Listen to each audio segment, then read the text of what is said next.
За Монголын эмэгтэйчүүдийн холбооноос 2019 оны 10 сарын 11 буюу олон улсын охидын өдөрт зориулаад хамтдаа хамгааллын цуглааныг Сүхбаатарын талбай зохион байгуулах чинь. Сүүлийн үед бага насны охидын бэлгийн хүчирхийлэлтэй холбоотой асуудал бол эцэг эхчүүдийн сэтгэлийг нэлээдгүй зовоосон асуудлуудын нэг болж байгаа. Эрүүгийн хуульд өөрчлөлт оруулах асуудал дээр энэ хуулийн төслүүдийг бид бас тодорхой томьёолоор гаргаж ирж байгаа учраас энэ хамтдаа хамгаалъя гэдэг хөдөлгөөнд бас оролцохыг уриалж байна. 2019 оны 7 дугаар сарын байдлаар 112 охин бэлгийн хүчирхийлэлд өртсөн буюу өмнөх онтой харьцуулахад 22.5%-аар өсчээ гэсэн юм статистик гарч байгаа маань. Жил бүрийн 10 дугаар сарын 11-ний өдөр олон улсын охидын өдөр болдог. Охидын өдөрт зориулсан хамтдаа хамгаалъя гэж хөдөлгөөнд ээжүүд аауд та бүхний бүгдийг нь ирж бас нэгдэхийг уриалж байна.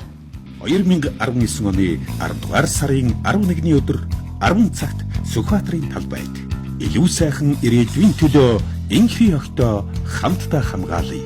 Зохион байгуулагч Монголын эмэгтэйчүүдийн холбоо.